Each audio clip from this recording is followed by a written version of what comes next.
And we're going to go with the intro.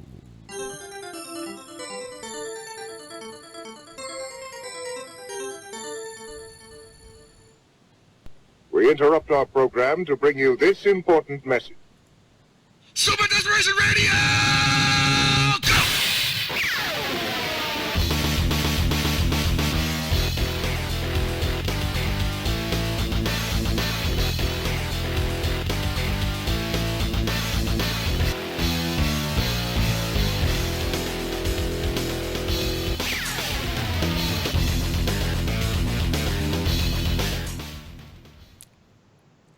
Hey, everybody, welcome to another great, awesome, exciting, you didn't want to miss it, you're so sad you did anyway, episode of Super Desperation Radio. So, I'm going to cut you off right there. You ruined the intro. How did I ruin the intro? What did I say prior to us? Did you listen to anything he said? No. You completely botched the intro when I gave you clear and specific instructions on what we're doing.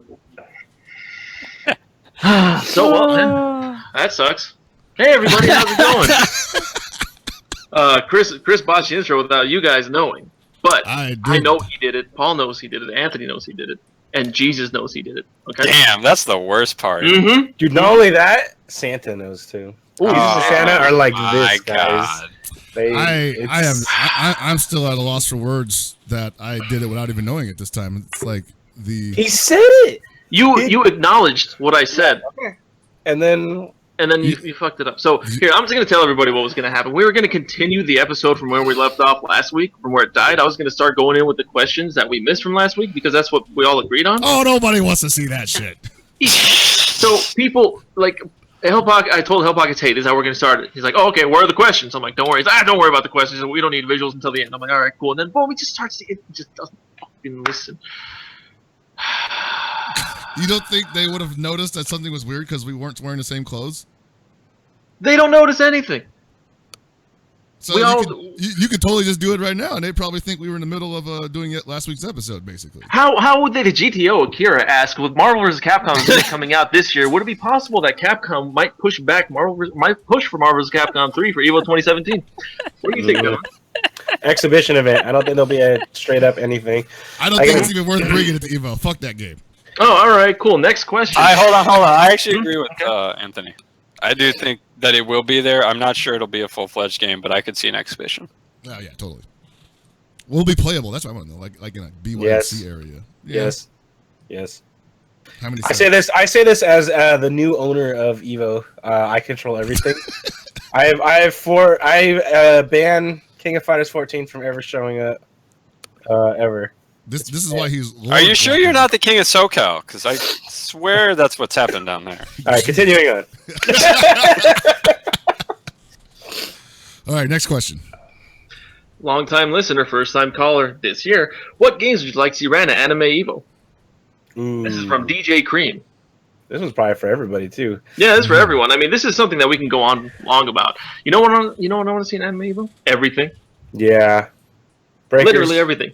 Whatever they don't have at EVO in an official side capacity, you make that shit in Anime Evo. Yeah. But what if like everything gets at least like 20 entrants? Virtua Fighter 5 Final Showdown, Breaker's Revenge. What are other games that I enjoy? Project Justice.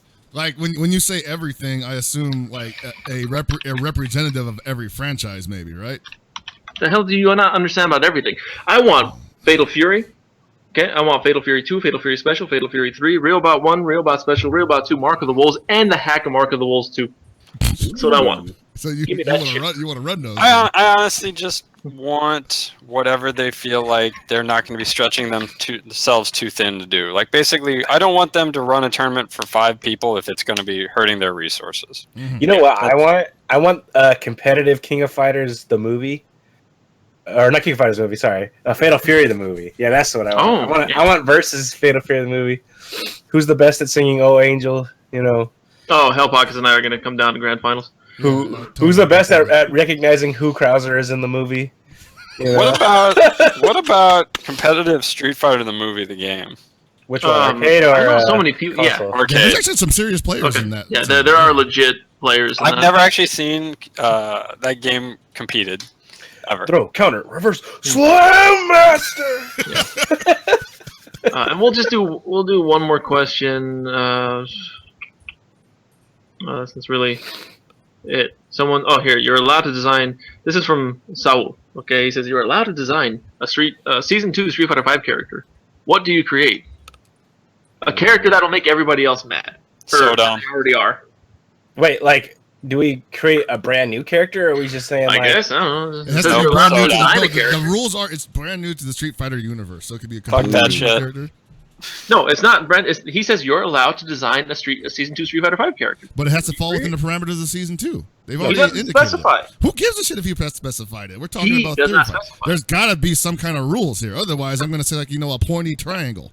Paul, what'd you say? Who? I said Paul? Sodom. Oh, there you go. See that, Chris? See, I got a better pick that actually is gotten some traction on the internet. Oh, good. That's gonna be great. I would totally put in Iori Yagami. character that How do I boot Chris off his own show? every normal is kind of like Dalsim limbs in a sense. I guess essentially it would just be Necro if thinking about it, but like ranged normals and short range specials, and I was thinking like that's exactly Necro. Yeah. except for his little grab thingy, and I guess maybe the jumping shot. Necro would be cool too. I'd be fine with that. They'd probably fuck him up, but I'd be fine with it. I mean, yeah, they probably would. No, I don't know. I don't know what they would do. They'd probably make his drill shit. All these Necro mains complaining about how he's been nerfed. Yeah, he probably won't do enough stun. His DP would have to be changed. It'd be interesting. I'll say that. You know what? You know who I would put in? I'd put Bacon. Bacon is good. Bacon is great. It's not bacon. It's not real bacon, but dogs don't know that. That's true. Well, this bacon does have a claw, and that's you don't want to bite into the claw. And a sword. It's bacon. So, Paul, you were watching all of it live. I didn't see any of it. Yeah. You care to take it? Take it. You do Allen Iverson To talk about it? Are we going into it right now? We're going into I it. We're doing it. Come But on. that's whatever. It is on the list. It's The not first thing on the list. AI and titty is the first thing I put on the list.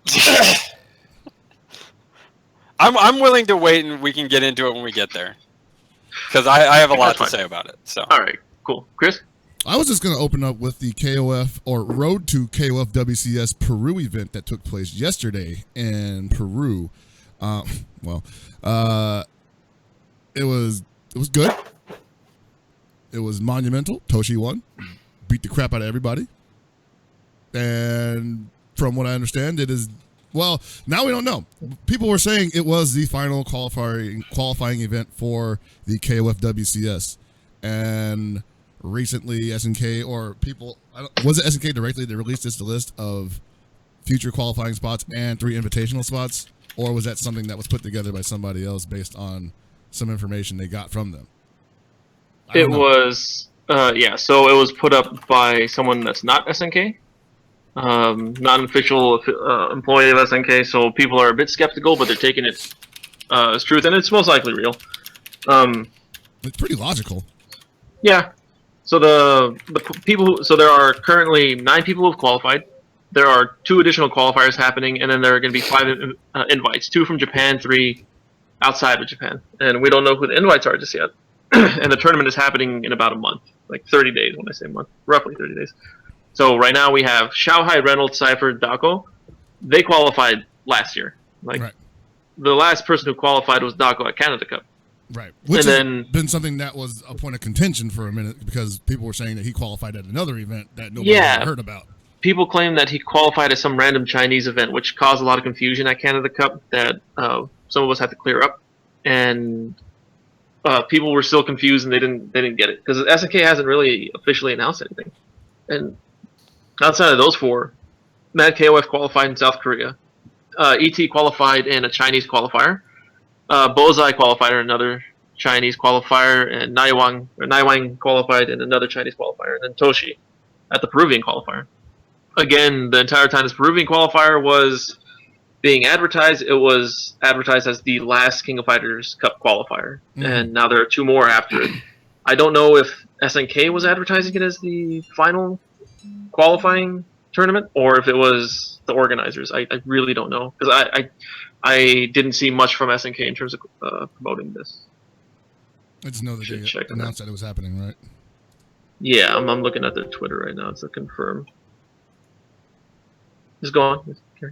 Okay, but the actual event itself was actually pretty cool. I mean, if you were watching yesterday, there were some issues with the stream, but the stuff that was up there, like, I think there was just a ton of high-level stuff that was occurring, and, it was a very, what would I say, Latin American style, as they call it, KOF tournament, where people were just not blocking shit. It was really exciting to watch, too, though, because we get to see a lot of, like, characters that you don't normally get to see in KOF 14 tournaments doing shit that you don't normally see in KOF 14 tournaments.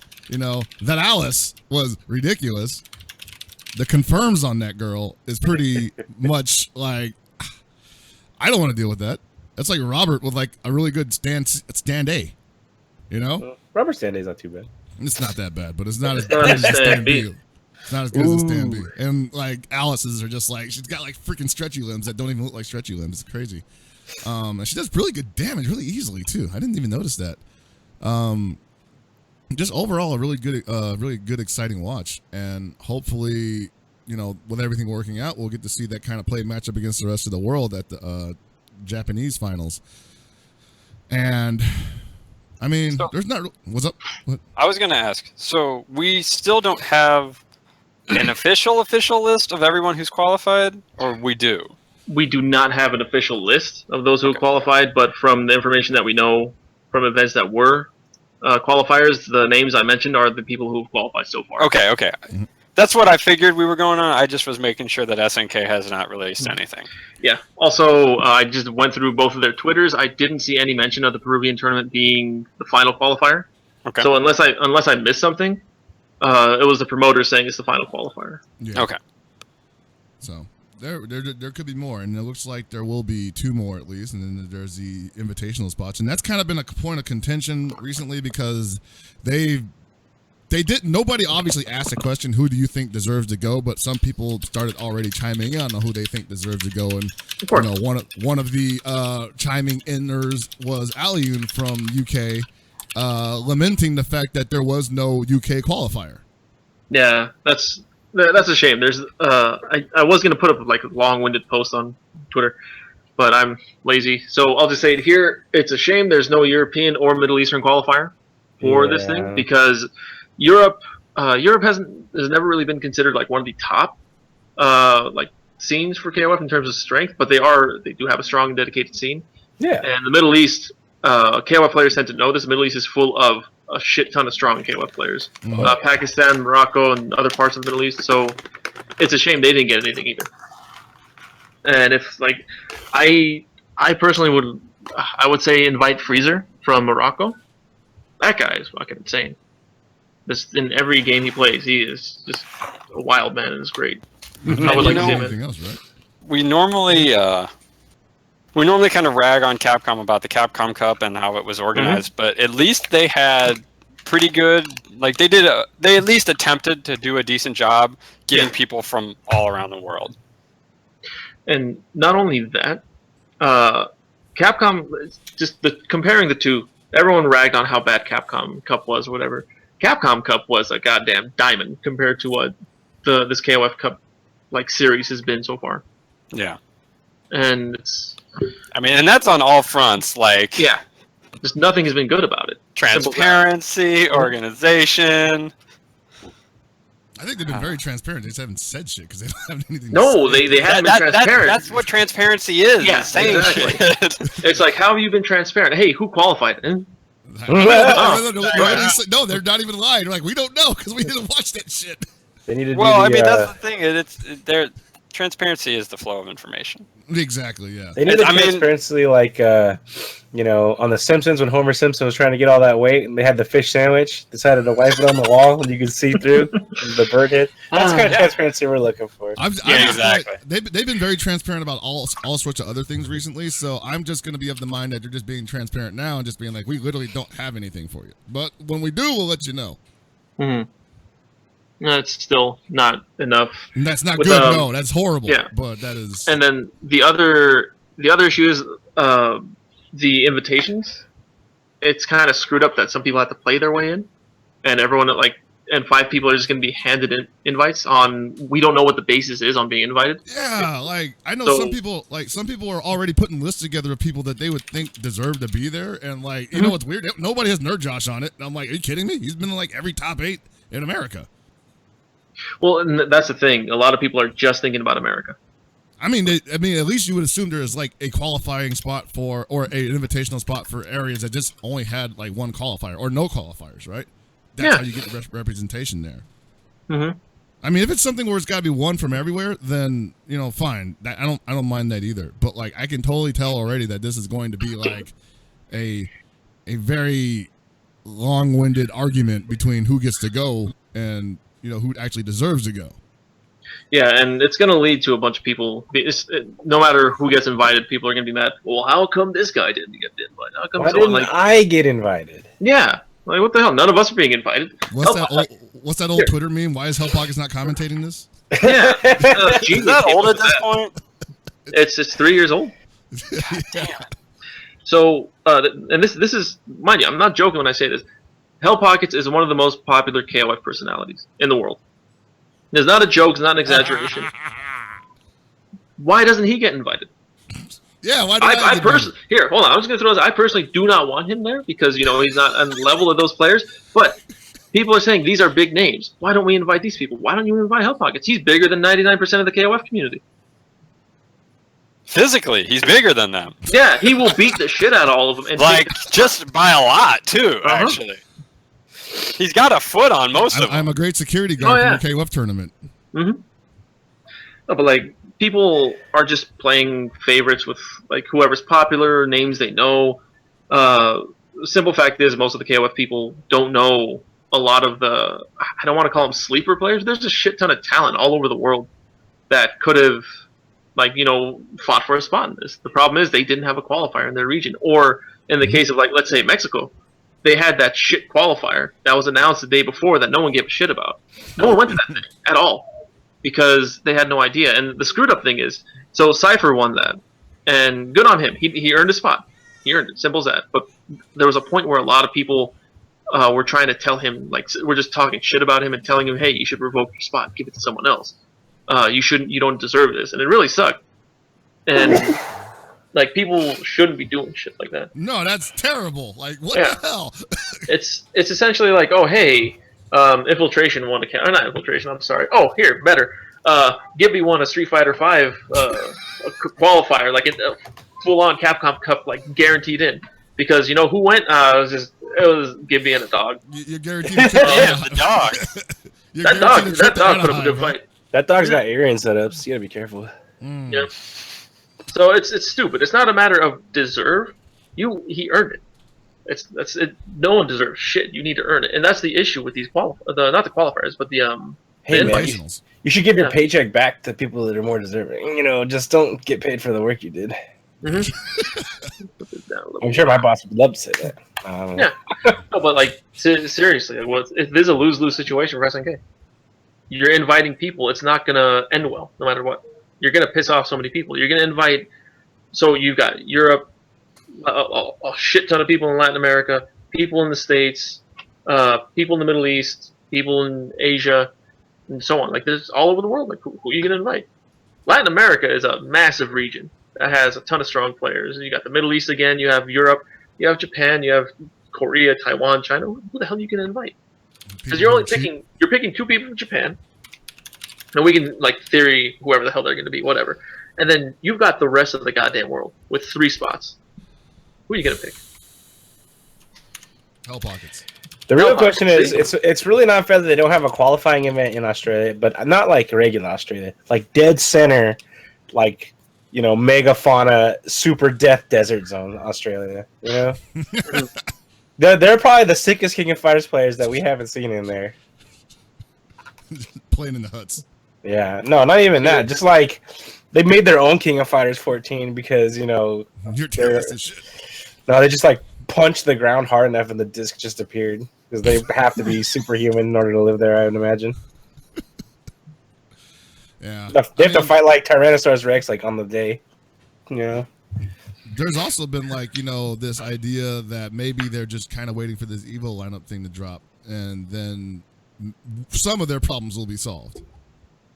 None of their problems will be solved. Not with the World Championship Series, no. That's pretty much done. But like some of their other problems that will be going on, extending beyond that, might be solved beyond that.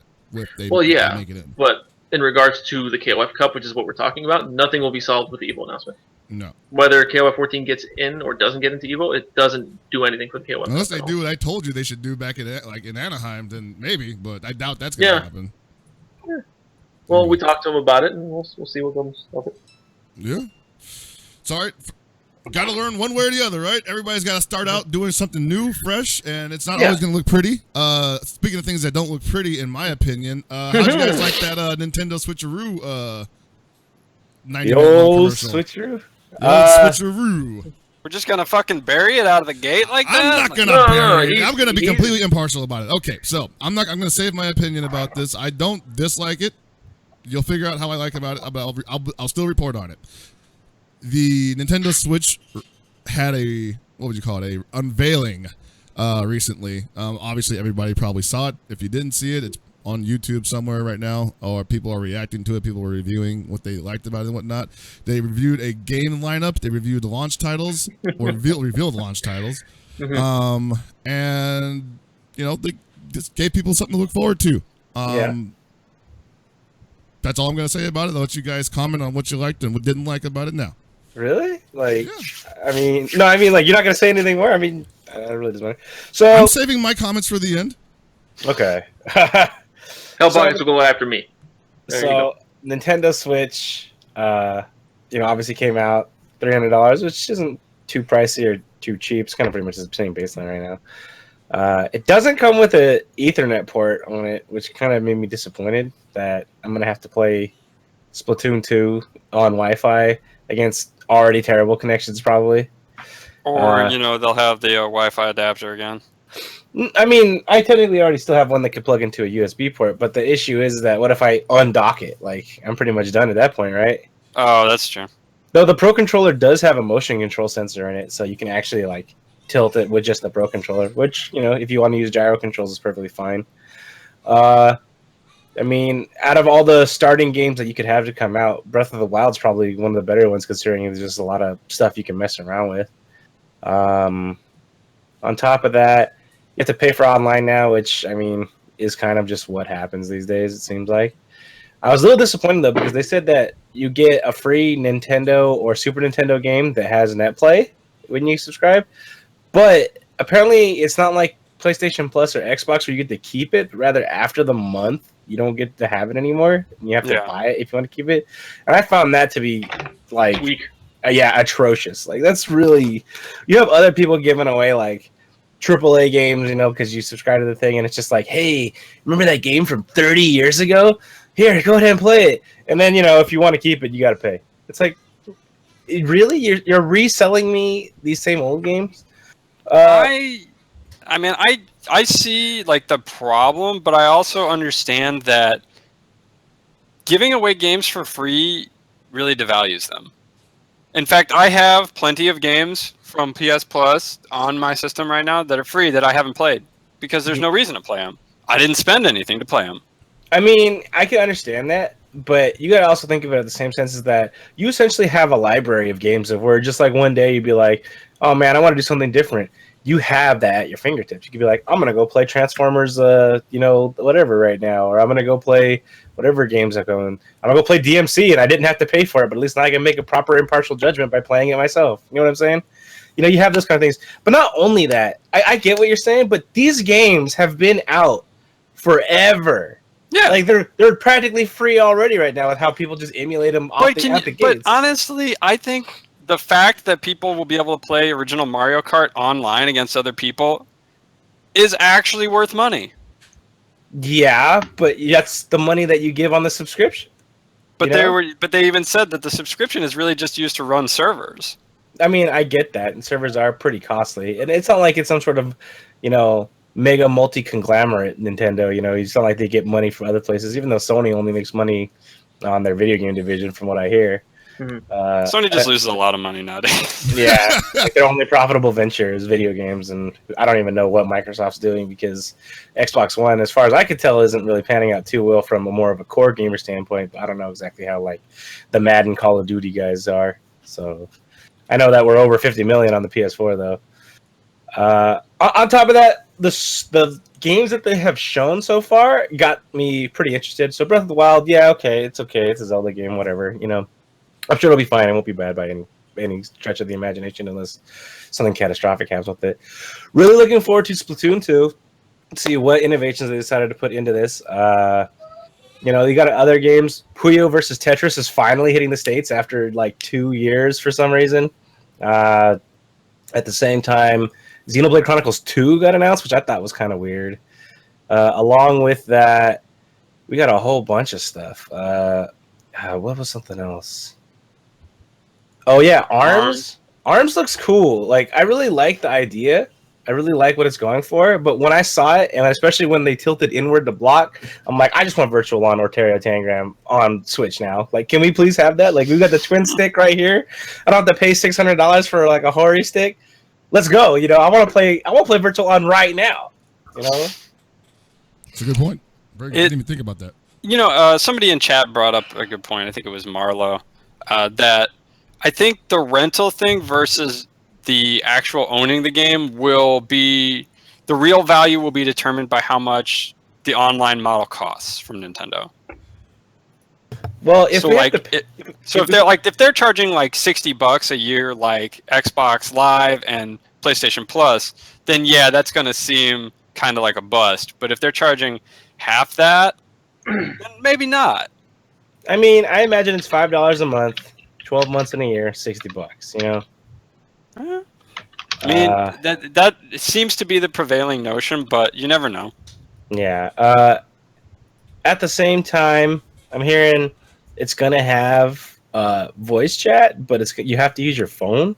There's like an app for your phone. So yeah, they didn't really make that clear because they were talking about how it's like you're having to do a lot of the stuff on the app. It seemed like.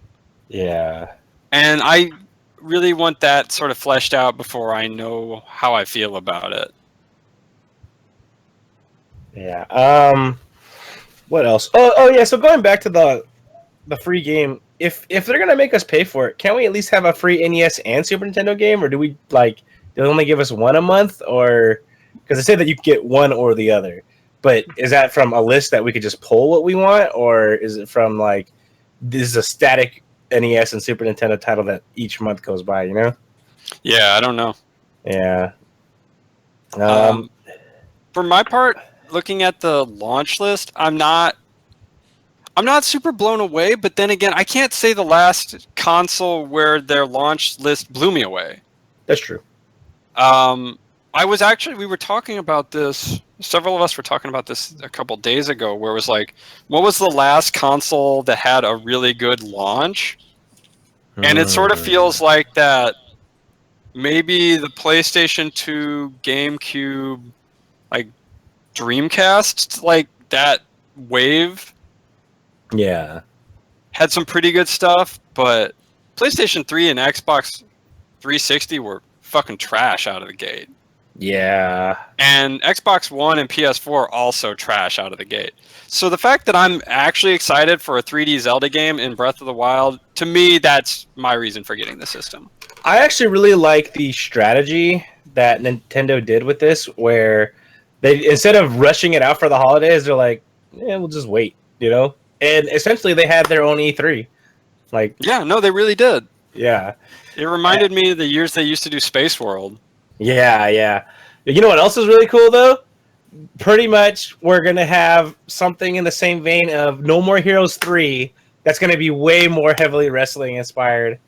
And Suda51, I believe he was the one that did work on some of the Fire Pro Wrestling games before.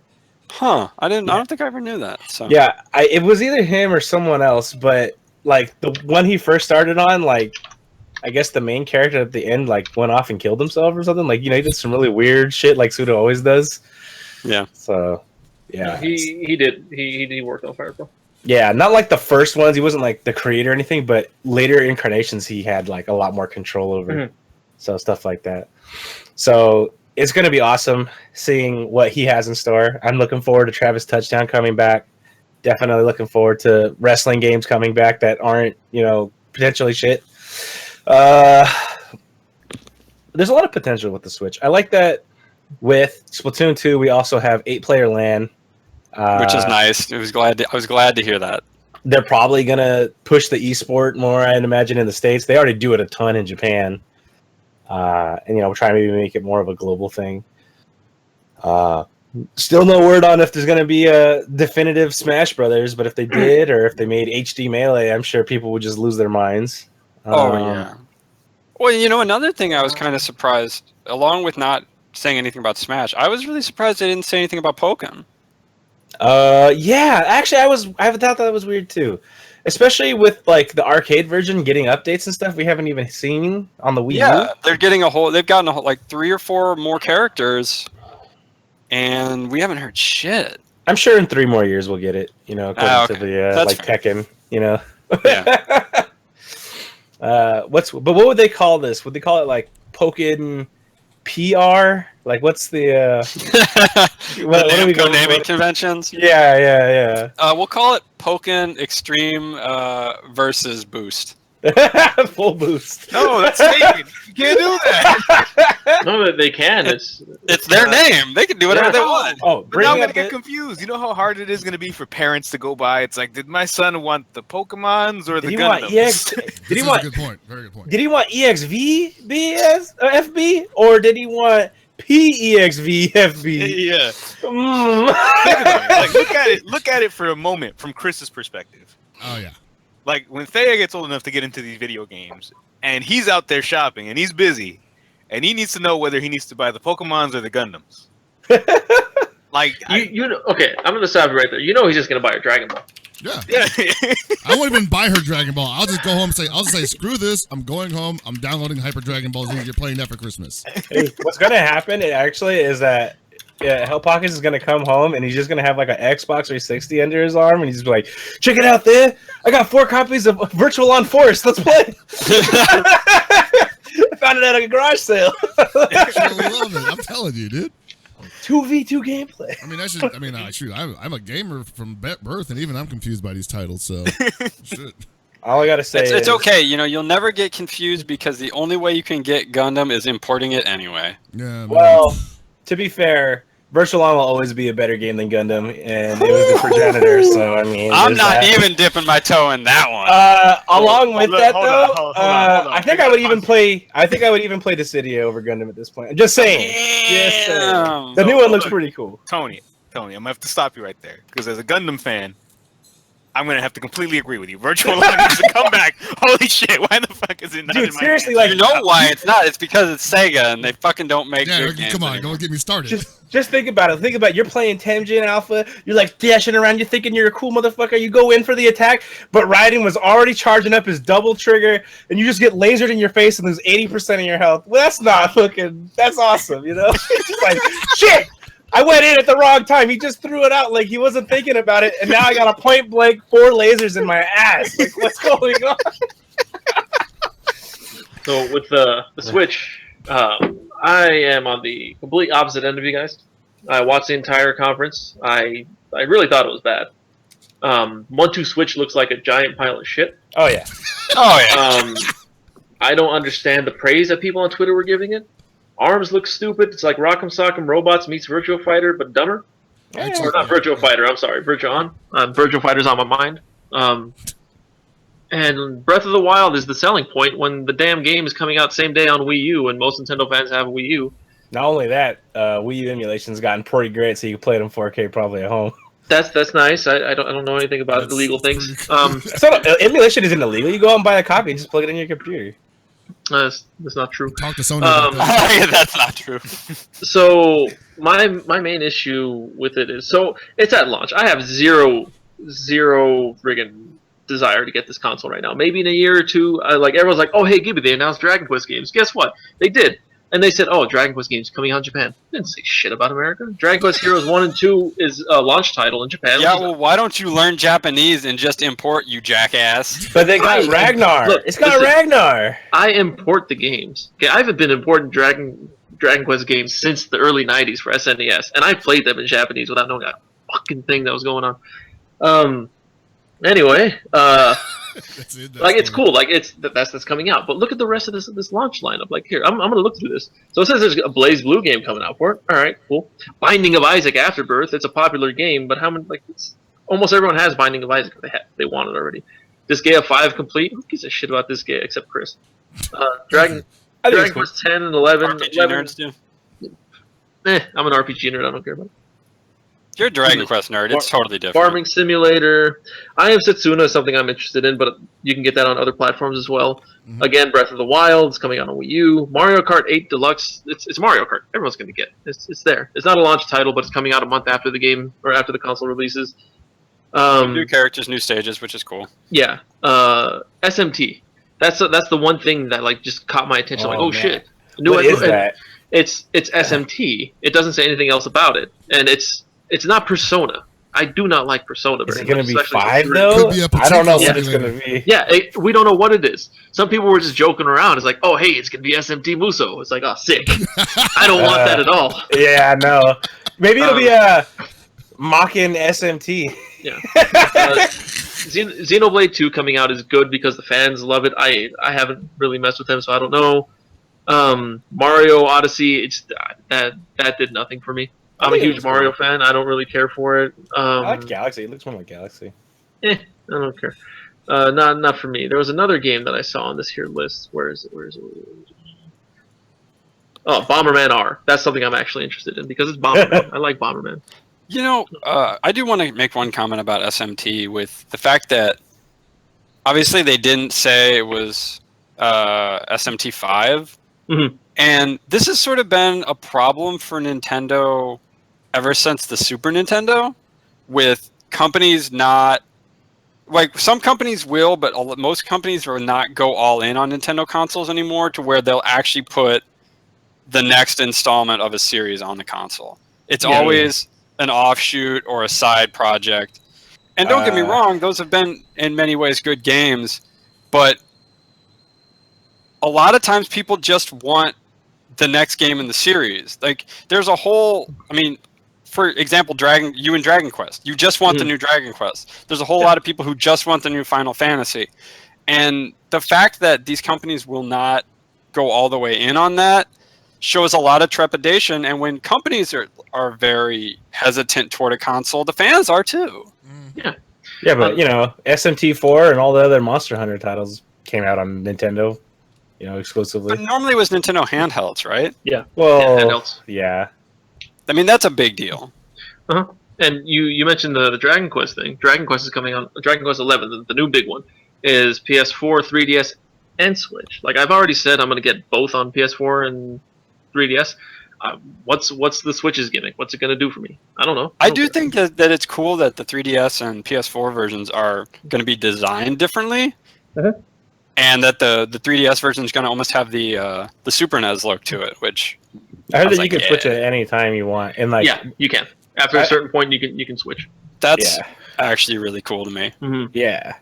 So my other big issue with all this, we'll talk. We'll get into this here Street Fighter 2 game later. Not right now. We'll all have a nice little talk about it. But my other big issue is the game comes out of the box with technically 2 controls. You can play 2-player. Yep. Yeah, a lot of these games are advertised as 4-player, multiplayer, whatever the hell. Cool. It's nice. Each control is $50. Those little bitch controls that are like maybe this big. I thought they were more than 50. No, it's 50 for the single one. If you get a dual pack or 2 of them, it's like 80 or some shit. Jesus Christ. For people like me, the one thing that's a huge turnoff to this thing, there's no D-pad.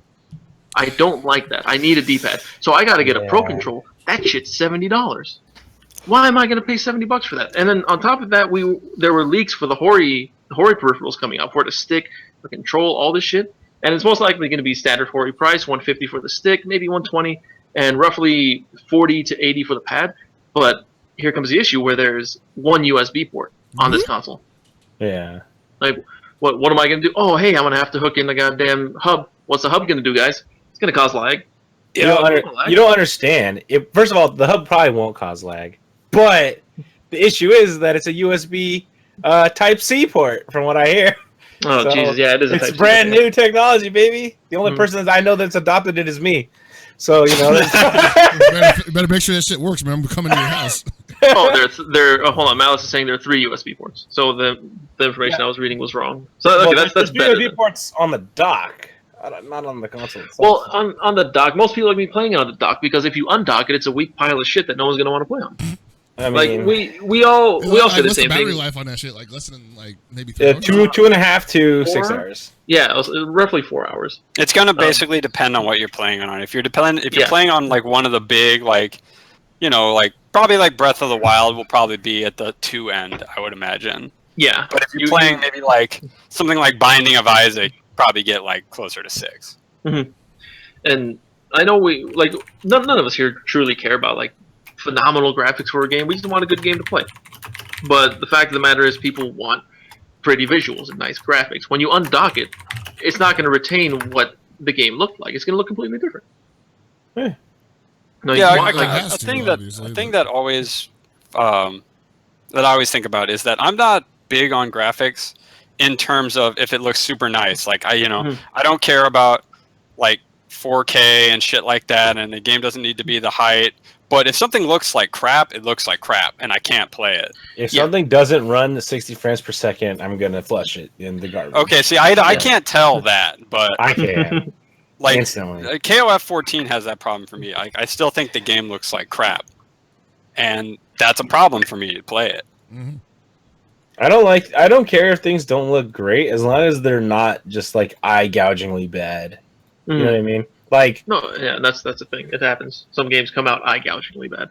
Yeah, some games in this era come out looking like worse than this year. Like you could totally get a game where it looks kind of bad or like really pixelated or whatever, but if your level design is just shit or like everything is just like such a mash of different colors, like like if your game comes out looking like custom colors on Reload PC when you're playing online, like get the fuck out of here. Everybody has got that weird red, green, blue, every primary color they can get. Like just make it doesn't have to look great. It just gotta not look like complete shit to me. Yeah. Mm-hmm. Well, you need to rephrase it. It doesn't need to look great, but it needs to look like it belongs in this era. If it's a full-on 3D game, because that's gonna hurt the game. Like again, KOF 14, if it looked bad no matter what, and it still doesn't look great. It still doesn't look like it's a PS4 game. Yeah, and that's what hurt it. Like it looks so much better now. It's a huge jump. It still doesn't look great, but hey, it's a huge jump. And people still, this game looks like ass. Look, Andy still looks like a goddamn Tekken character to me from Tekken. And it's like, oh, okay. And you can't tell people, oh, you're wrong. No, it's everyone. It's all opinion. Yeah, exactly. Like, I can tell them they're wrong, but that's just my opinion. Yeah. So it's dumb and whatever. Graphics, whether people like to admit it or not, they're important. And speaking of important graphics, Guilty Gear, which is we have all pretty much agreed is one of the most beautiful games of this generation, easily is getting a sizable update in terms of it being a new game, basically. Oh, you're going with that. I was going to say 2 sizable updates, but yeah. Sir, get your mind out of the gutter. What? No. The gutter, sir. That's not happening. I mean, that's fair. Those updates. Those are nice updates. God damn. So this spring, Guilty Gear Xrd Rev 2 is coming out, and with it will be Biken and new character Answer, who is Chip's second in command. His chief of staff is the better ninja.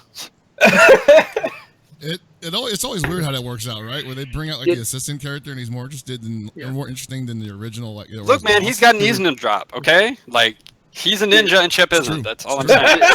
So I saw the story modes of Revelator. Did they mention his name at all in Revelator? Answer. He's been mentioned in lore. He's been mentioned in lore, and he's in the story mode in a very prominent way. Yeah, he's in the story mode, but did they mention his name? Did they ever say his name? What do you mean? This is the first time I've heard that his name was Like, Answer. yeah, I did not know his name was Answer. Oh at no, all. yeah, no, it's yes, he's referred to as Answer. Okay. I can see how that might be confusing. I thought you were making some Yeah. stupid answers like, oh, is his first name fucking start with an O or some shit? Like, no. No, his it's- first name starts with A. Last name is I. His full name is Alan the Answer Iverson. Stupid. Goddamn. What? I was wondering when he was going to pull that in. I was like, Hey, we've you been know talking what's about that all happening. day. Yeah, well, we did it. Joey, it is always X-Men. All right. So I don't have a hat by me. This is the closest thing. All right. Ho, ho, It's ho. always Christmas here at SDR Studios. So, in addition to these two characters, we're getting a complete balance rework. They said it's going to be the biggest one yet, and that characters will be getting new moves. Yeah, that was cool. That's cool. I like it. And you cannot convince me that we're only getting two characters. Yeah, each update has had 3, right? Each update has had 3, at least. I think we'll get Yeah. 2 on release date, but yeah, we'll probably get like a couple more out the cut, you know?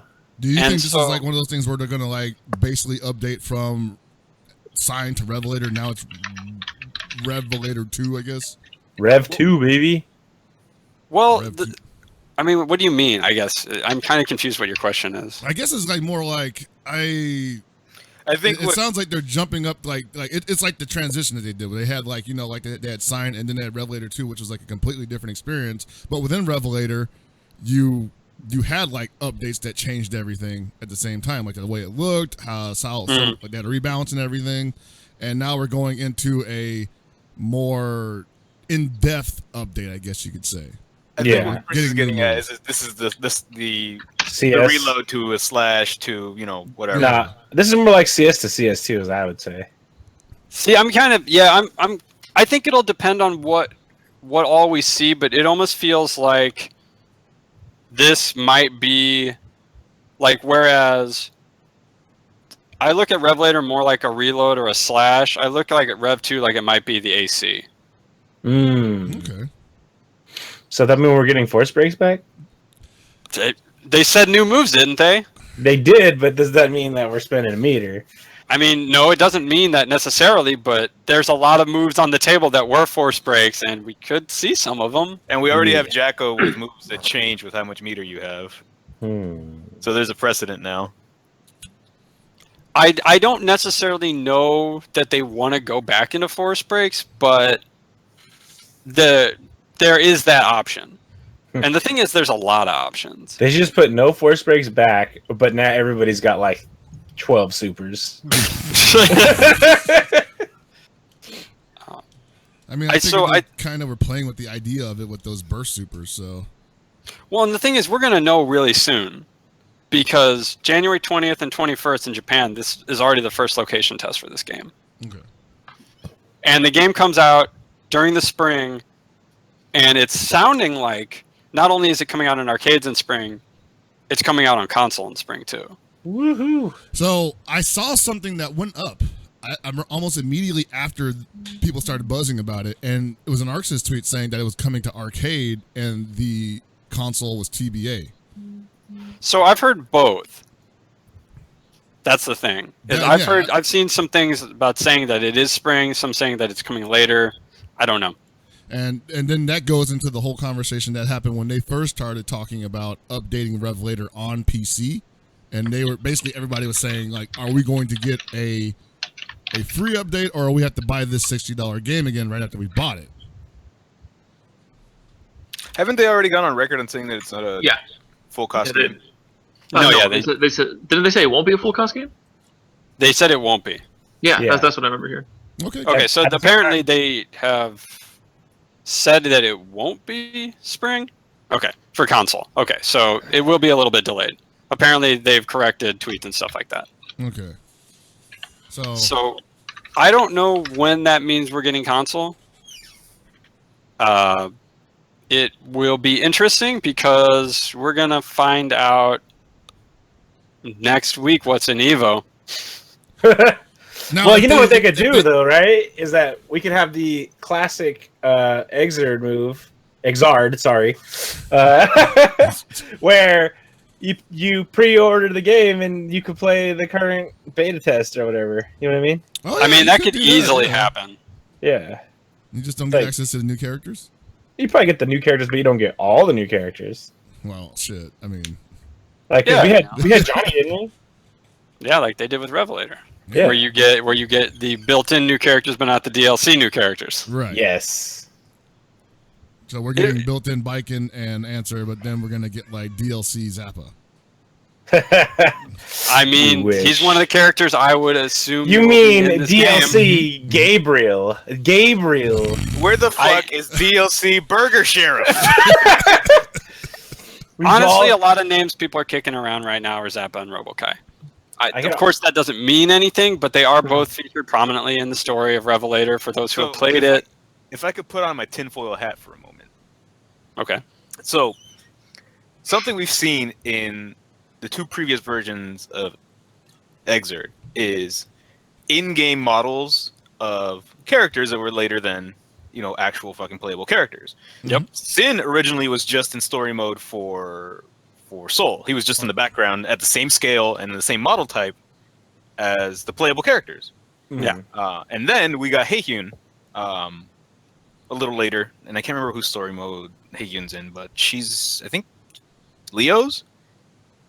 And Something then, like that, yeah, she shows up and stops Leo and Johnny from fighting. In spoiler alerts here, but in Faust, there's another character that's pretty prominent to the story that has that same size model. And if you watch the end of the story, you're kind of like, okay, they're obviously going to continue this, and it's probably what's going to happen in Rev 2, right? Like, here's what happens after everything that happens in Revelator. That character is just lingering there. And I kind of feel like they're going to do something with it. Like, if we get a third character, like, it might be this one. So what you're telling me is Dr. Baldhead loses his bag, so he steals Burger Sheriff's infinite burger bag, and that's why he's pissed off, because he's got to get it, and now Faust has new burger item toss? I really don't actually remember who you're talking about. That's world building. It's Kronos. It's fucking the fake Q, goddammit. Oh, okay. Yeah, remember the fucking guy that's like, hey, I'm supposed to fucking, be the big bad guy, but whoop, I got dicked over. He found him in the rubble. He's like, yeah. What about Gabriel? He's going to beat the shit out of Bedman. So you keep on talking about Gabriel, and here's something that they brought, and the Arxis brought to the forefront with Revelator, and I kind of feel like they owe it to themselves and the fans. They probably can't get away with not doing this, but a character poll. Will they do it again? Probably not. I could see them doing it again. If once the game comes out, to just add another one later. Mm-hmm. I could see them doing it again, but I don't know. Would they really have it to be like, this is who's next? I mean, honestly, at this point, we might even just see like, guess what? DLC order sold. Haha, the biking joke, we decided to make it real, but let's throw order sold. I don't know. I think that would be great. It like when they did that originally, that generated a ton of buzz around the game, and it was just all good for attention to it. So the kind of interesting thing that makes me think we're obviously getting more than 2 is that they basically said this is going to be the last version of Xrd. Now, I know we've all heard this before. Mm-hmm. But, they said, this is going to end the Xrd storyline? It was something like that. It was, the way they said it could probably be interpreted a couple different ways. But if this is truly going to be the last version of this we get, then I'm expecting, I don't know, upwards of 5 characters total. For real. Like it definitely can have like one of those like anime finale things where like all the characters from the previous episodes come back to like give like the fucking final punch to the bad guy or something, Congratulations. Shut the fuck up. And I think it's really cool that they're going to do that. The Rev 2 is actually just going to be a downloadable upgrade if you want it, or they will be offering, I think, standalone product as well. So that's nice. Yeah. Because some people really like just having downloadable updates. I don't. So Not the disc, right? Always. Please, everybody, I say, if you can. Yeah. Please, everybody? All right, put Kunio in the game. Done deal. Thank you, Arxis. This is why you picked up Technos. Billy, Jimmy, and Kunio all in the game. I think Kunio's too busy though, man. Like Kunio's gonna be like, working on that, some sequels right now. He's got their sequel to River City Super Sports Challenge All Stars. I mean, there is that too. Man, you really should just use the Xrd engine and like use the same art style and just make a Kunio fighting game. Like, think about it. It's true. I'm trying not to. Man, you know what's got me thinking? Like, super interested in seeing what we're gonna get out of this location test is how Biken's gonna function. Yep. Because That's what I've been wondering. Because like since everyone said why is there no bike, and I've been trying to figure out how she's gonna work with the way castles work now. Yeah, because there's no real room for her to YRC with most of her repertoire, I think. You understand. well, He's going to guard cancel YRC and do whatever you want. Well, here's the concern too. How she's gonna work using YRC to her advantage, and how she's gonna work against it. So, if she can do something to where she does a guard cancel, and then the startup of that guard cancel is YRCable, so she gets something way better than what she'd get as just a canned response. That's pretty big. Yeah, that's huge. That's fucking massive. The opposite end of that is if you, as the aggressor, get to just YRC OS, which, by the way, is brain dead easy if you know how to do it. It's just, honestly, have to be under 50 meter. And then, am I doing a block string on her? If it's just like, 1, 2, 3 as your standard, punch kick / hard / string, right? If you're using that to bait her into guard canceling, you can do punch and then just start hitting slash, heavy slash, or kick slash, heavy slash, kicks, and it'll just YRC for you the moment that she's not in block stun or hit stun. And because she's YRCing, we can kind of tell this works right now with dead angles because you're not marked as being in block stun or hit stun. So you can instantly YRC if a dead angle comes out. Like, people don't really do it because it's really convoluted to kind of pay attention to. But if that's the entire design of the character, people are going to learn to fucking do that. Yeah, I can totally see that becoming a thing. Yeah. You could especially just start forcing her to be like, you either eat this guard crank or you get easily baited by me pressing all 3 buttons while I'm doing anything. She would need like some straight up like EX like bike and shit where she could do the counters like raw. Well, the concern that comes up from that is she just going to be built around the system like where the guard cancels are just a different type of dead angle? Or are they all going to be uniquely marked? Where, if you remember before in Sign, there was a big problem with Burst OS because you could just do bobbity blah blah blah burst combo and hit an RC while being under 50 meter, and it automatically OS'd if they ever bursted because bursting counted as you being go back to neutral. Mm-hmm. Right.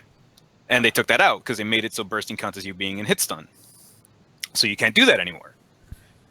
Like, are they just going to redesign part of the system for her? Like, that seems really in-depth. Like, it's real easy. Just anytime she does a guard cancel, she's completely invulnerable until she comes back to neutral. Well, I think one of the things that was really interesting is that in just the seconds of footage that we got, we saw her kick guard cancel as a move by itself. Exactly. Which was EX bike. Which was something that was introduced. That was plus R that she got those. Yeah, I think so. When you YRC, don't projectiles move a little bit slower until the slowdown's done? Does that mean we can have like knockdown super jump to Tatami? It's actually backwards. Like, they only pause for like a brief moment. But you can actually do stuff like that where you cause freezes and projectiles still travel a distance. Yeah. I'm just saying, can we have Tatami YRC and blockables? Air Tatami YRC is going to be the dumbest shit. Like, people fucking already like, people are over here like, oh, guard cancel this, guard cancel that. I'm like, okay, they're probably going to take a very unique spin on how they're going to treat guard cancels. Maybe she's going to count as hit stun or block stun, so you can't YRC OS them. Maybe they're going to count as DPs for her, so she can't just YRC them willy-nilly, right? Yeah.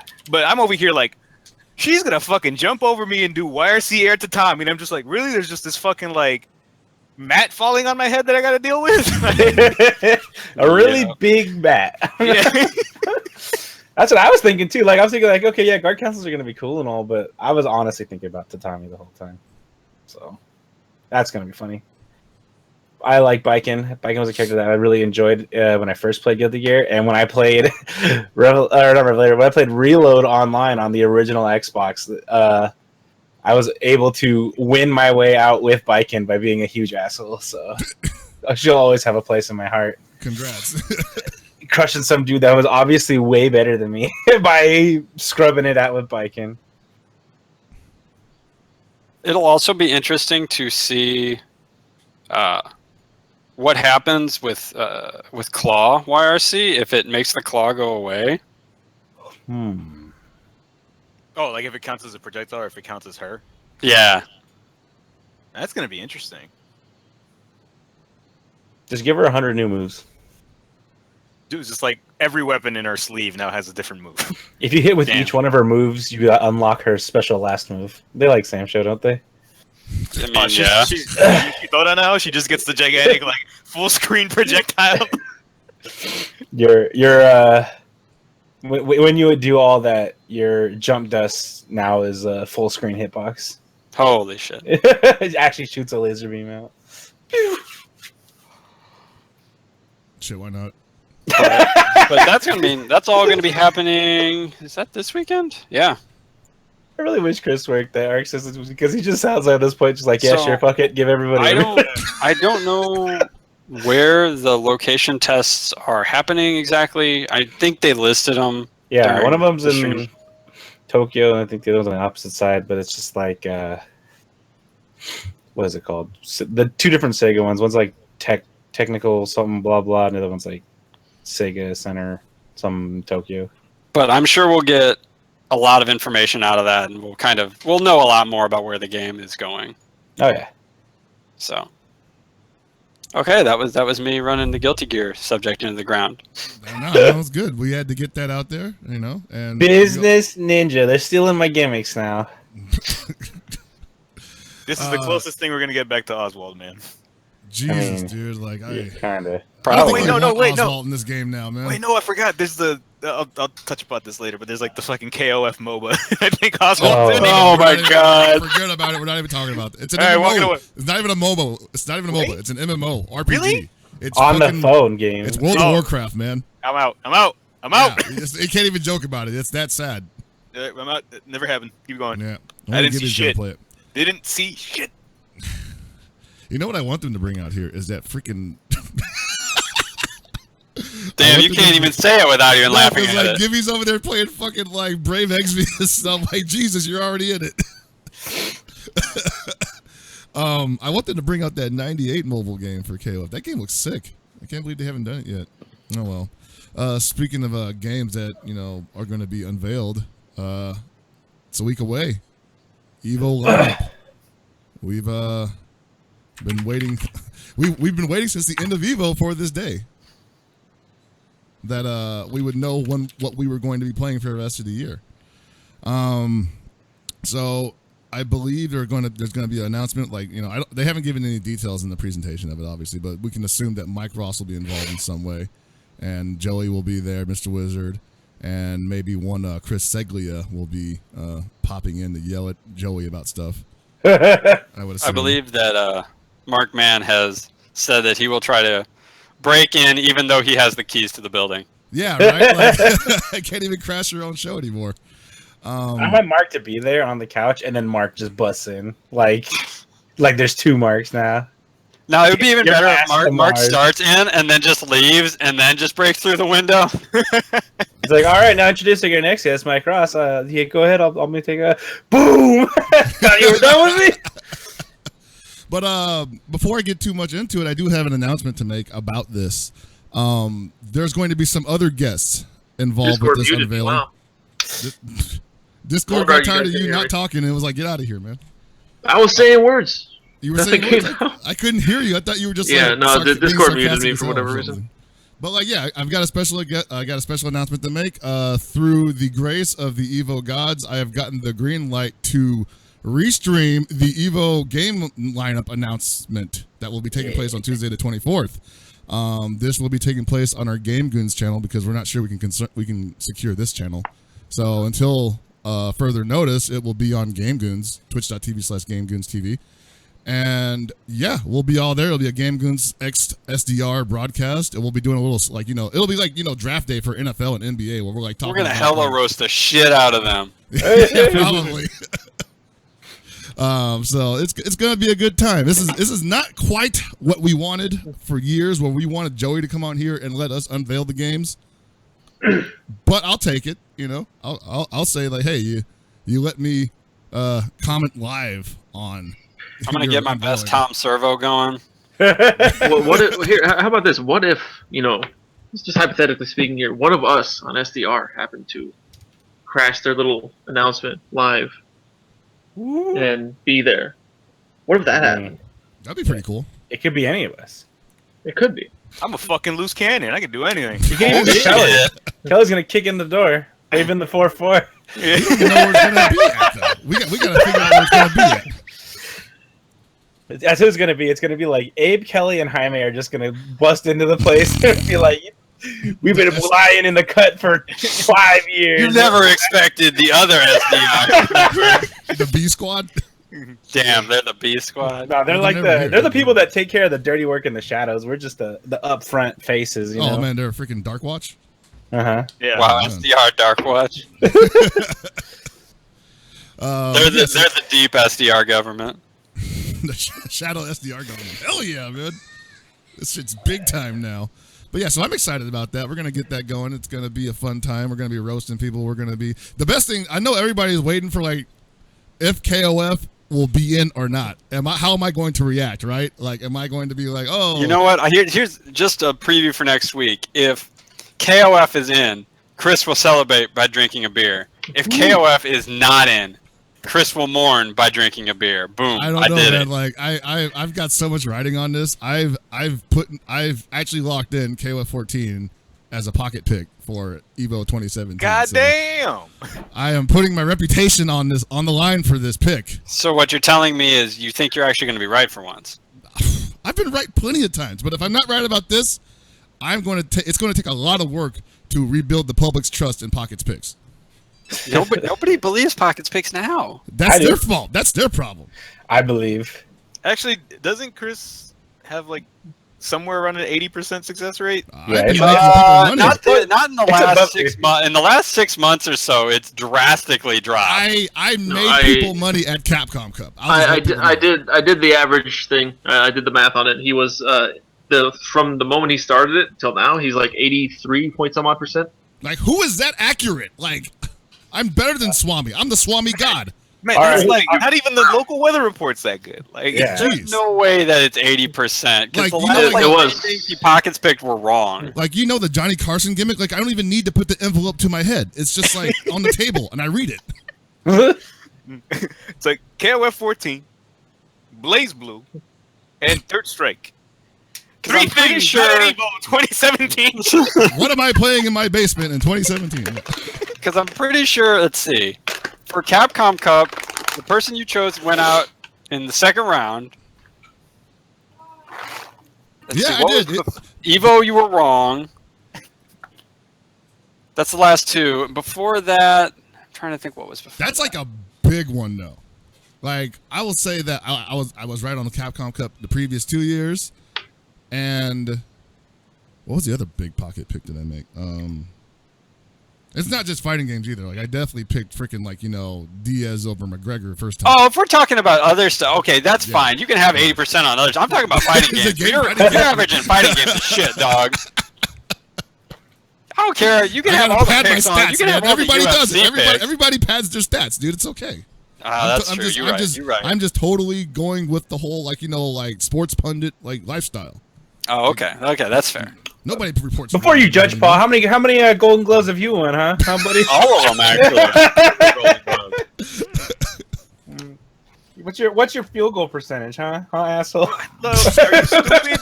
Like, Paul's a writer. That means he's got the Pulogist prize or whatever. Oh my god. I'm not allowed to guess on things I already know, Anthony. You gotta be right about it. Shit. But yeah, so my reputation's on the line for this. If it doesn't make it in, not only am I going to be upset, but there's going to be a lot of people upset, and then they're going to be upset with me because it's a Pockets pick.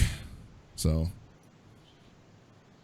Yeah. So what you're telling me is if you're wrong, you're going to be walking down that road like at the end of the Incredible Hulk show. Yeah. No, it's I'm gonna be double fisting those beers. I'm just picturing Chris now, like those old hotlines you would call for like the who to vote on or who to bet on that week for like football games. It's like Cincinnati is my lock of the week. Go forth and conquer, my friends. Can we have somebody make like, I don't think we had those in the Midwest. So. Can we have like one of those like cinema, like just a short clip of like the Pockets Pick animation where you just pull out the answer from like your actual back pocket and it just shows up on the screen? It's like put on some like thick glasses and like that's this Pockets Pick. Kansas City in the fourth quarter. It's a good day to bet on Green Bay. So, since we're talking about the EVO announcement and possibly KOF not being in or being in, what's the main game, the big game that everyone thinks it's going to be in that you guys think won't be in? Okay, Mortal Kombat. What do I think? Mortal Kombat? Melee. I'm gonna go with Melee. I think that Melee getting in is a pretty big shot at coming back. At the same time, maybe not this year, but it's gotta. I feel like it's gotta go at some point. I could be wrong though. The question on Melee is when do we actually cut, when does EVO staff cut the cord, and ultimately the greater FGC cut the cord on running Melee events as part of the Road to EVO. I still call it Road to EVO because damn it, it dictates what the main games at every tournament is. So yeah, I think after last year, it's actually kind of scary to do it because there's a lot of drama behind that. There's a lot of story build up around it, and it continued into this year. So, I heard like something about like Hungry Box actually hurt his hand, so he's not going to be competing at a big Smash tournament, but he will be around for later events. So I'm assuming he's got his eyes on EVO. But it'd be kind of like one of those things where it's like, what the hell is he going to do now? You know? And obviously, the scene didn't have to worry about him because he's an individual player. Mm-hmm. But there's a lot of buzz around that still. It's the champ. It's the champ. Simple as that. That's where you got to put it. And even when KOF 13 was basically on quote-unquote life support at EVO, after Reynolds won in 2013, in 2014, they still brought it back. And Reynolds didn't show. And was even smaller. And, yeah. Reynolds accidentally killed KOF. That's really what happened. Yeah, basically. I blame him every day of my life. The safest big game pick to say, and it's safe because of the community, is Mortal Kombat X.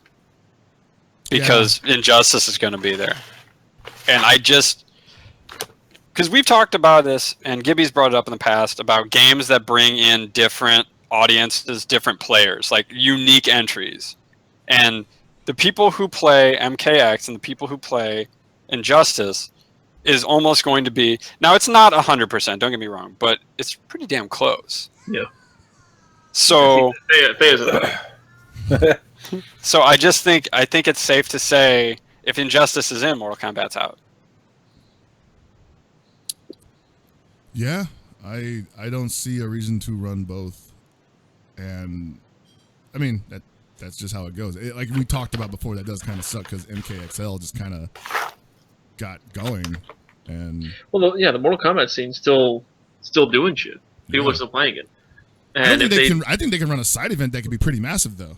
Yeah. Well, see, that's the thing. We're talking about official games, not official side games, because they can just slap like hypothetically, we can throw an ST tournament that brings in like 500 people, and hey, let's make this an official side event. Now we're just gonna slap the label of official. We probably won't have to do that this time. What? We might be. We'll get into that later. We'll get into that later. We're still on the same time. Come on. That's my pick. No, just kidding. We'll stab you, Chris. I'm just going to excuse myself. I'll be right back. I don't know. Alex, you got a pick? Is Alex here? I hope that, I don't know, like, Melee? Like, when did we cut off ST? Like,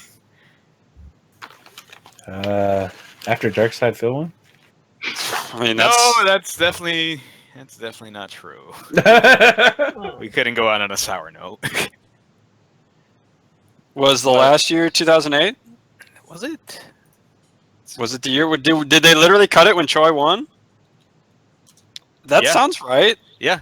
And then they brought it back for HDR. Yeah, that's right. Okay. Because 2009, I should know this because that's when I got top 8. Do we count Tournament of Legends? No. It's not an official- HDR was 2009.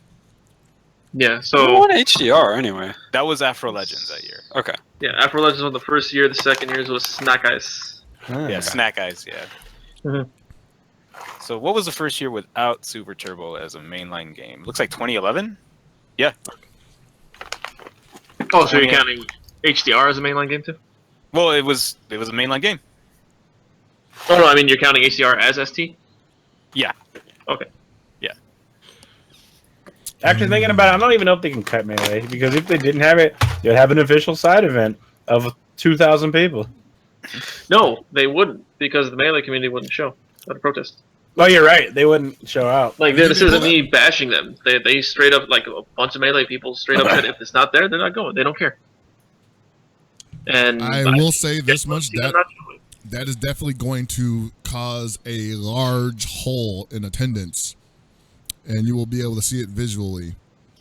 And personally, I won't give a damn, because that means I can walk around and it's great, you know, plenty of like cool air pumping into the event hall. But for event organizers, that is not going to be a pretty sight.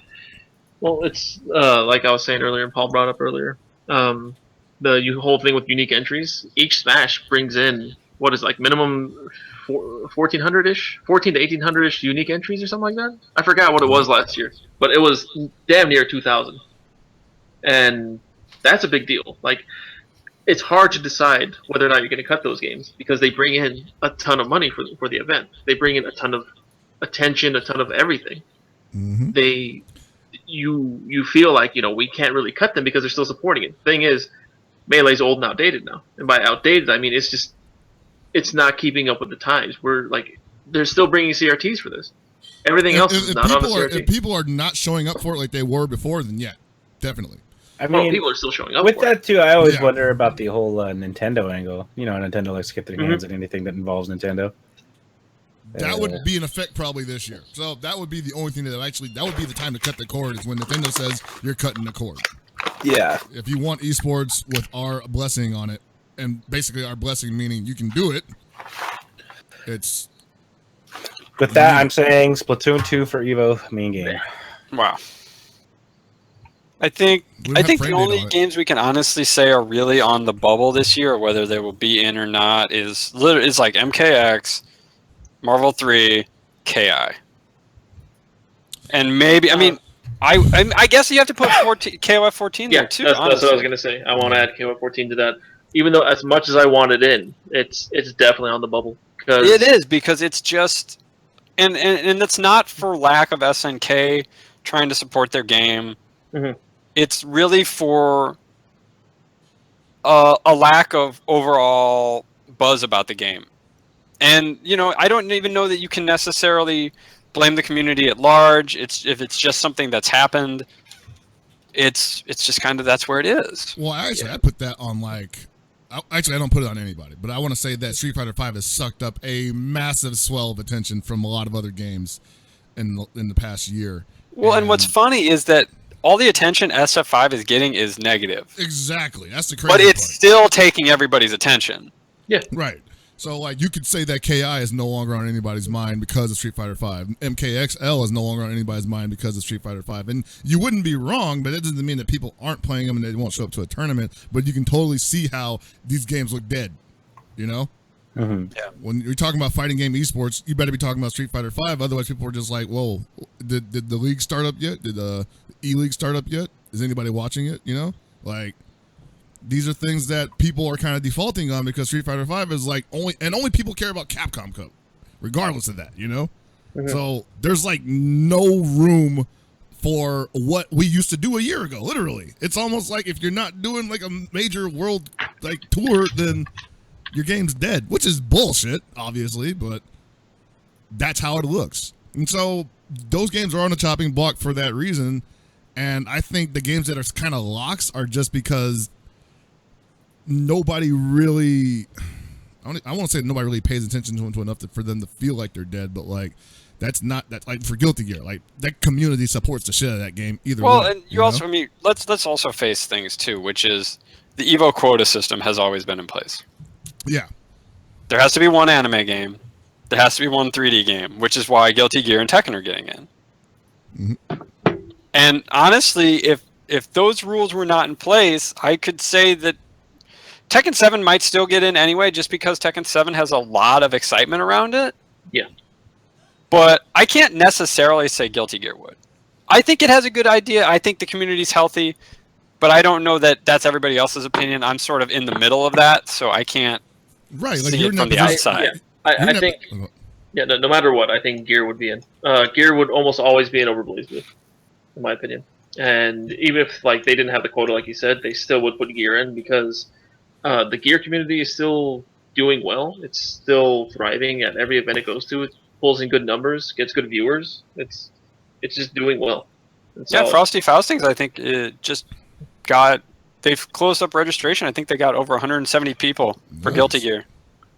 And not only that, again, their game is being updated soon. Yeah. Well, the update isn't confirmed coming up before EVO, right? Right, just the arcade version of it. Okay. But that does help bring buzz to the game, the fact that it's getting an update. Now, what could kill some buzz from that is something that kills a lot of buzz for anime games in general, which is games not going to be out by EVO. You're going to be playing an outdated version for the most part. And you know these guys like to just be like, well, screw it, I'm going to not do anything, you know? Well, I do wonder about that because in the last few years, Arc System has been very good about making sure updates were out for EVO if they thought the game was going to be in EVO. Right, they have to be conscious of that.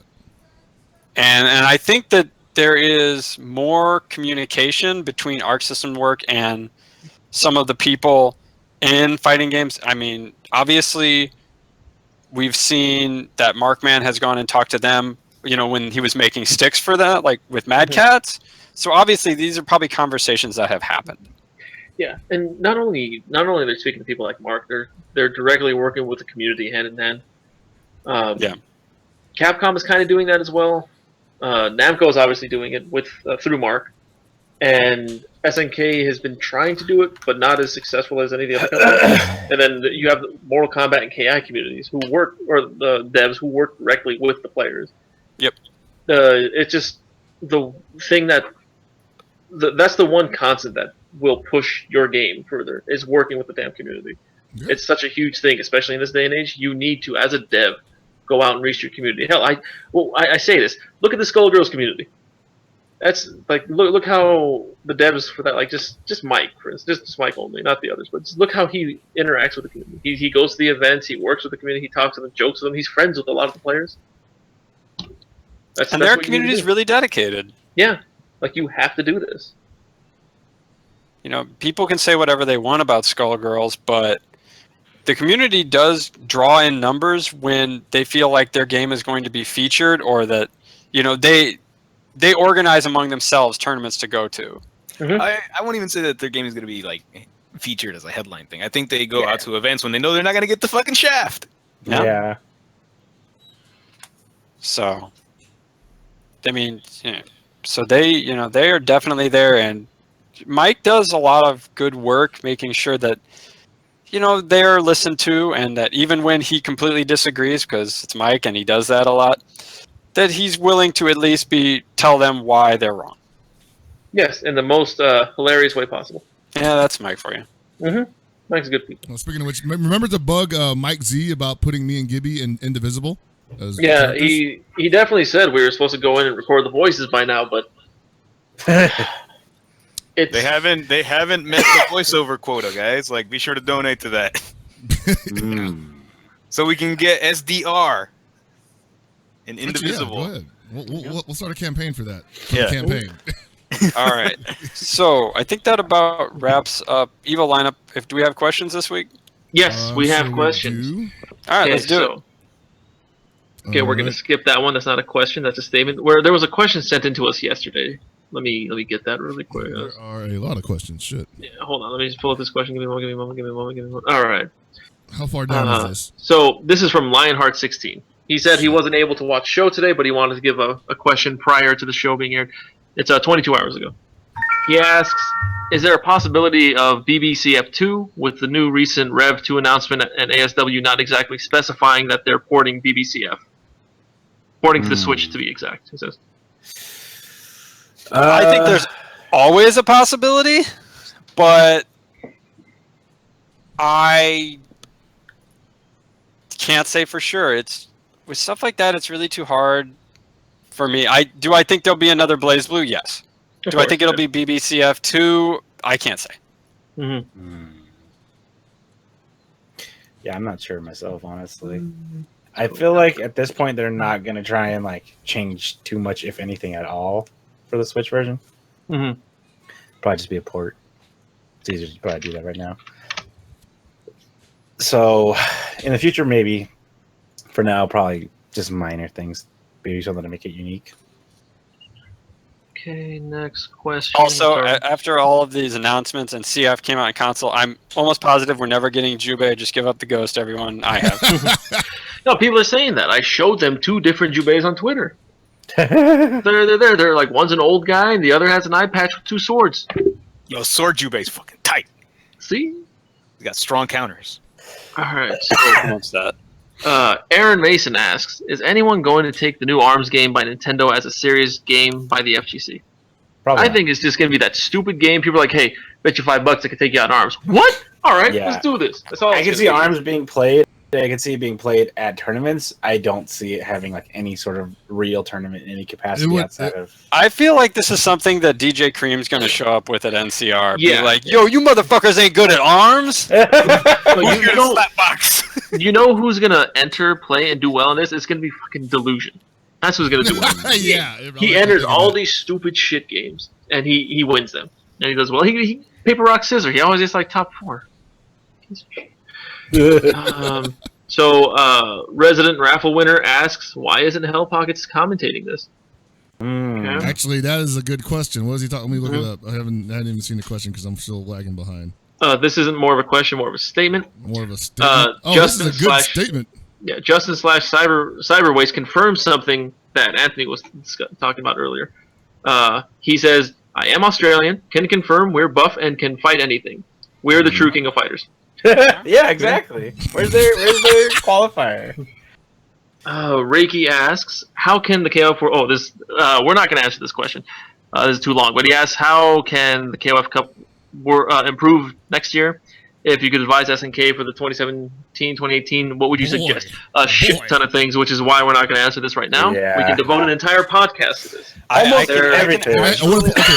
break it down in like one sentence. One suggestion. One big suggestion. Oh, I would say when you announce it, I need a schedule of all your events immediately. Details. That's it. That's the best way you could do it. yeah, that's like the quickest way to sum it up. But there are so many little things that I would like to nitpick and boom. I would say give people access to an official Twitch channel so that they know what they're watching is an officially sanctioned SNK tournament. Mhm. That's all I would say. Hey, the guy who opened up the show is got another question. GTO Akira asks, what game do you guys think won't make EVO Japan? Well, EVO Japan's a year out, and we have no idea what the lineup's going to be like. We don't know what games Bloody are gonna be. Roar 2. EVO Japan, if I had to guess, will probably not have an NRS game. Yeah. Okay, safe bet. I don't know about that. I do think KOF 14 is a shoe in there. Yeah, Uh, I can see that. I honestly don't know that the NRS community really is big over there. I know there are some people who play, but I don't know much about it.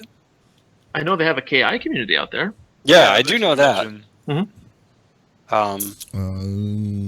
And there are subtle hints that EVO Japan might feature old games as well. So if I had to say, it might be the NRS games that are the odd man out on that one. Okay, and so this question comes from the person that crashed the show last week. Amazing Chesterhead asks, lots of people talk about... make sure that my computer's cool. All right. All right, cool. Good. Lots of people talk about games that deserve to be at EVO. What do you think makes a game worthy or not? If a community actually supports their game and plays it. It's all community based, really. Yeah, that's the only. It doesn't matter how much people you have, so much as long as people are there and they're going to be happy and they're going to be excited for their game. Yeah, that's pretty much all that matters. Look at the Melty community when they voted their game in. Oh man! Like again, I say this. I've said this a lot. I was around the Melty Blood stations when pools were happening. They were louder than the goddamn 1,000+ people that were watching Street Fighter 4 in 2010, I believe it was. Yeah. Well, was that? 2010. To be frankly honest, a lot of Melty Blood players are extremely loud. A lot of Street Fighter players are very loud. Marvel players are very loud. They out-louded them, Chris.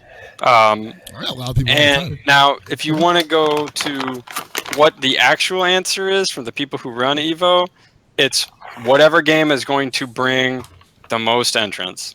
And that's the community. Same thing. Yeah, the community has to show. Simple as that. Well, I think it's also like, because EVO is almost as much about getting people to show up for a big tournament as much as it is about being able to put on a giant spectacle for everybody watching at home now. So I think it's also a game that people are passionate about and will be, making this look fun from the outside, more or less, Like, who's going to watch at home and be like, damn, I want to play this game and end up on the stage and be like those people that I see on my computer screen right now. I think that's something that they take into consideration right now. All right. Okay, so again, we have 3 more, and we can get through all of them before the show ends. So again, resident raffle winner, for those who don't know, the Hound, he says, answer equals ninja, a Biken equal Big Bap. Are they hinting at a Big Bap Ninja for Guilty Gear? Like a Senran Kagura character? No, what they're doing is they're actually doing... so we have Answer, was the first person shown, and then Biken. So obviously the next character that's going to be is Choi from King of Fighters. ABC. It's Kronos, dog. It's you're right. My fucking tinfoil hat is not gone off.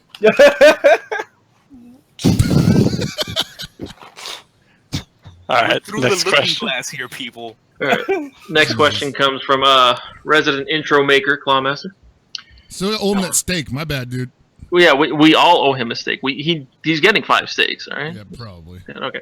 He says, question for Hell Pockets and Gibby. Hey, I'm Gibby. Would there be a voice line you won't say, even if Mike Z told you to say it for Indivisible? Man, that's a good question. For money, are you kidding me? Oh yeah, yeah. Will you? Will you bash your boys? Will you praise the nation? No.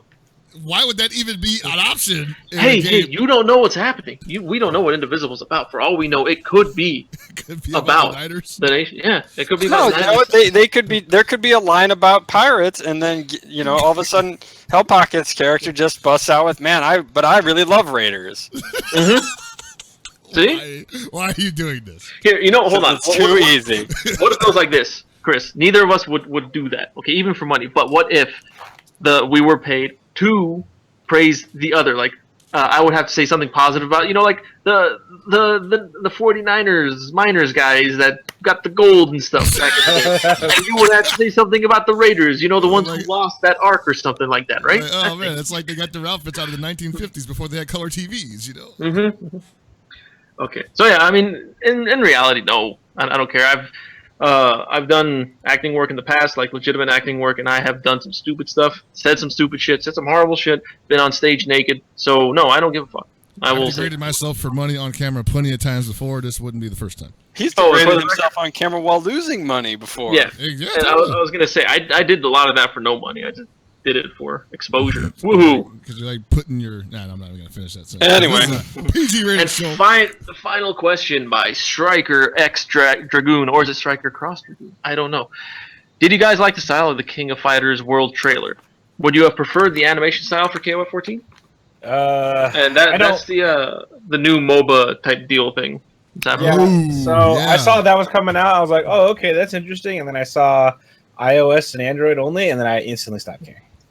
It didn't matter what it looked like at that point. That's pretty much my response to every RPG that comes out that looks kind of cool, and then it's on mobile. So And that's a lot. That's pretty much the wave of the future in terms of MMOs. So as a guy who's like super deep into MMOs right now, get used to it. Almost every good-looking MMO that you see on those Facebook ads right now, those are mobile games. And it's breaking everybody's heart. Wait, so you mean those fucking ads for like you could play Fantasy Boner and it's like got the angels where like her breasts are getting like swollenly bigger exactly, and then they right? shrink back but then they get big again? Like that's a MOBA? Yeah, Or that's an MMO, I mean? That's a mobile MMO. No, you know what's fucking killing me? You know what's killing me, man? Like, gotta let you guys in on this. Unreal 4 engine mobile games, man. Like, that is killing me. Like, Can I go on record that I really fucking hate MMOs? Like, That's fine. Yeah. no, I agree. I hate MMOs too. I'm addicted to them. I need to go. I to, like, mean, you therapy got or something. problems, but like, I've got to go to therapy for this, like legitimately. I've got to go before I starve Thea to death playing Ragnarok online for the 15th time. Oh my Jesus Christ! But like, All right. it just kills me that Unreal Engine 4 is like being used for mobile games, and then you look at the video and the damn thing runs at like 20 frames per second. Like, why'd you even bother? All right, we're All done. right, Chris is having a meltdown. So There's we a- didn't really there's- get to talk about Ultra Street Fighter 2 this week. We can do that I next think, week. yeah, I think we all have a decent amount to say about that. Ireland's game? Apparently, it's not actually. I'll answer your question on Twitter. I mean, I already answered it in chat briefly, but I'll probably go into detail on Twitter. And Paul, there was something you wanted to mention about someone getting famous for a haul.